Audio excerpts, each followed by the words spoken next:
कार्यक्रमासाठी या ठिकाणी उपस्थित असलेले आपल्या सर्वांचे परिचित डॉक्टर राजारामजी बोथे,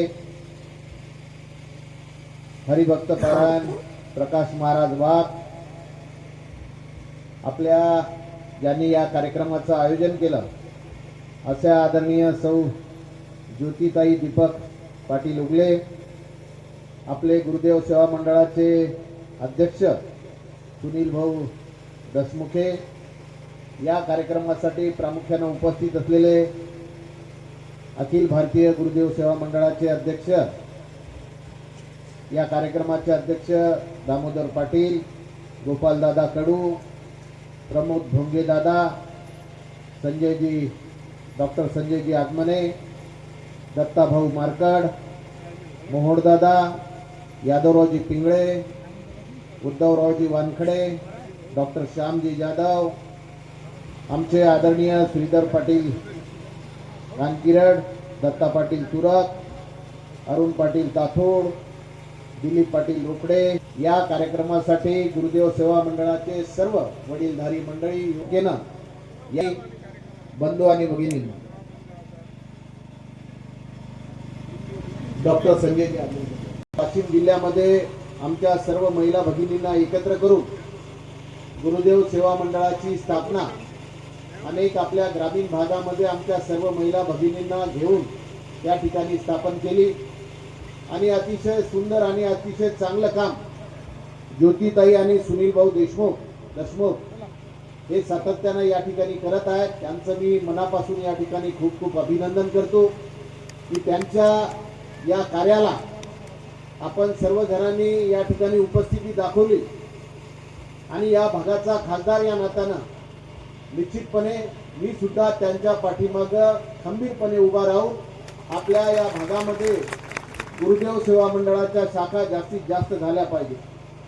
आमच्या भागाचे मी ज्या भागामध्ये आमदार होतो त्या भागामध्ये दत्ताभाऊ मारकड या ठिकाणी उपस्थित आहे. मी ज्यावेळेस पहिल्या वेळेस अपक्ष म्हणून आमदार साठी ज्यावेळेस मी उभा होतो त्यावेळेस अपक्ष असताना कोणताही पक्ष नसताना गुरुदेव सेवा मंडळाची सर्व कार्यकर्ते आर्मी तालुक्यातील आमच्या पाठीमागं त्यावेळेस सुद्धा सुरुवात गुरुदेव सेवा मंडळाच्या सर्वांच्या आशीर्वादाने झाली आणि या लोकसभेच्या निवडणुकीमध्ये सुद्धा गुरुदेव सेवा मंडळाच्या सर्व कार्यकर्त्यांनी माझ्यावर, सर्व प्रामाणिक मंडळींनी माझ्यावर विश्वास टाकला. शेवटी प्रत्येकाला असं वाटतं की आमदार खासदार जे काही पुढारी मंडळी आहे त्यांनी आपल्या सुखात दुःखात आपल्या विकासाच्या कामात या ठिकाणी सहभागी झालं पाहिजे. आपल्या भागाचा विकास झाला पाहिजे, आपल्या भागातील शेतकऱ्यांना न्याय मिळाला पाहिजे, शेतमजुरांना काम मिळालं पाहिजे, या भागाचा विकास झाला पाहिजे, या भागामध्ये उद्योगधंदे आले पाहिजे, या भागामध्ये तरुण मंडळीला काम मिळालं पाहिजे, आपल्या शेतकऱ्याच्या मालाला भाव मिळाला पाहिजे, आपला आवाज आपल्या खासदारांना त्या ठिकाणी संसद भवन मध्ये उचलला पाहिजे आणि लोकांना न्याय मिळाला पाहिजे अशी प्रामाणिक भावना आपल्या सर्वसामान्य जनतेची असते. म्हणून मी आपल्याला खात्रीने सांगतो की आपल्या भागाचा खासदार या नात्यानं निश्चितपणे या भागाचे जे जे काही प्रश्न असतील ते प्रश्न सोडवण्याचं काम प्रामाणिकपणे आम्ही या ठिकाणी करणार आहोत. गुरुदेव सेवा मंडळाच्या बाबतीत आपल्या सर्वांना माहित आहे की गुरुदेव सेवा मंडळाची शाखा ज्याही गावात असते त्या गावातले मुलं अतिशय संस्कारी, ते गाव अतिशय संस्कारी होते आणि सातत्यानं त्या गावामध्ये भांडण तंटे बाकीच्या गोष्टीमध्ये थारा न देता सर्व जाती धर्माचे लोक एकत्र आणण्याचं काम गुरुदेव सेवा मंडळाच्या माध्यमातून आणि संस्कार देण्याचं काम गुरुदेव सेवा मंडळाच्या माध्यमातून गेल्या अनेक वर्षापासून सातत्याने या ठिकाणी चाललेला. आताच आमच्या दादांनी या ठिकाणी भाषणामधून मंडळाच्या भजन साहित्य या ठिकाणी मिळालं पाहिजे. खासदार निधीमधून देता येत असेल तर काही अडचण नाही. मी आजच या ठिकाणी जाहीर करतो की खासदार निधीमधून आपण या ठिकाणी साहित्य घेऊ, परंतु खासदार निधीमधून काही बंधन आहे. जरी आम्ही खासदार निधीमधून देऊ शकलो नाही तर आमच्या वैयक्तिक घरच्या पैशातून आम्ही गुरुदेव सेवा मंडळाच्या भजन साहित्याचं देण्याचं काम आम्ही या ठिकाणी करू. कारण आपलं काम अतिशय प्रामाणिक आहे, आपला हेतू अतिशय प्रामाणिक आहे. आपल्याला कोणत्याही प्रकारचा स्वार्थ नाही, पण समाजामध्ये संस्कारी मंडळी निर्माण झाली पाहिजे, गावागावात एक आदर्श गाव तयार झालं पाहिजे, हा प्रामाणिक हेतू गुरुदेव सेवा मंडळाचा सातत्याने या ठिकाणी राहिलेला आहे। आणि हे तुम्ही आम्ही आतापर्यंत आपल्या आईवडिलांनी सुद्धा या ठिकाणी अनुभवलेला आहे। आमच्या यवतमाळ जिल्ह्यामध्ये सुद्धा गुरुदेव सेवा मंडळाचं काम बाबुळगाव तालुका आणि त्या भागामध्ये आर्णी तालुक्यामध्ये अनेक मंडळींनी चांगलं काम त्या ठिकाणी निर्माण केलेलं आहे। पण आमच्या सारख्या पुढारी मंडळीचा आशीर्वाद, आमच्या सारख्या पुढारी मंडळीचा आशीर्वाद म्हणण्यापेक्षा सहकार्याची भावना या गुरुदेव सेवा मंडळाच्या पाठीमागे राहिली पाहिजे। कारण आता आपण पाहतो एक वेगळ्या प्रकारचं जातीमध्ये भेद निर्माण करण्याचं काम, समाजामध्ये तेढ निर्माण करण्याचं काम या ठिकाणी सातत्यानं चालू आहे।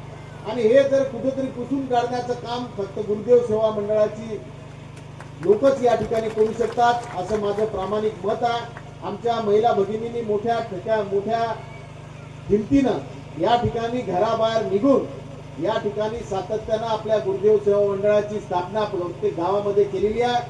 ज्योतिताई, आम्ही तुमच्या पाठीमागे खंबीरपणे उभा आहोत। निश्चितपणे तुमच्या या कार्याला मी मनापासून खूप तुमचं अभिनंदन करतो।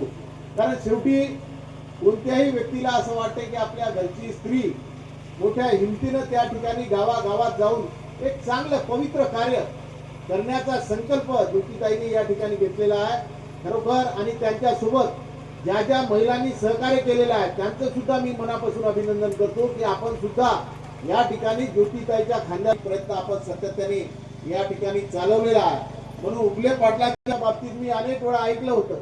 मी जेव्हा लोकसभेच्या निवडणुकीत उभा होतो तेव्हा ज्योतिताईंनी बरीच मदत, बरंच सहकार्य आणि सातत्यानं या भागामध्ये फिरून सुद्धा आमच्यासाठी मत मागण्याचं काम या ठिकाणी ज्योतिताईच्या माध्यमातून झालेलं आहे। परंतु त्यांचं हे मत मागण्यापेक्षा किंवा या राजकारणापेक्षा अतिशय पवित्र कार्य, चांगलं कार्य त्यांच्या हातातून घडो अशी मी ईश्वरचरणी प्रार्थना करतो। त्यांना खूप शुभेच्छा देतो।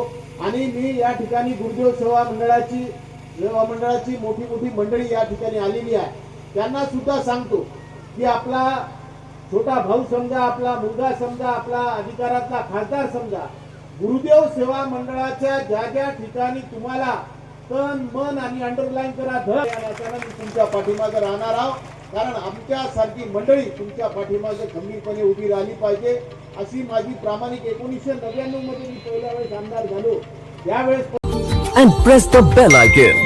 Never miss an update.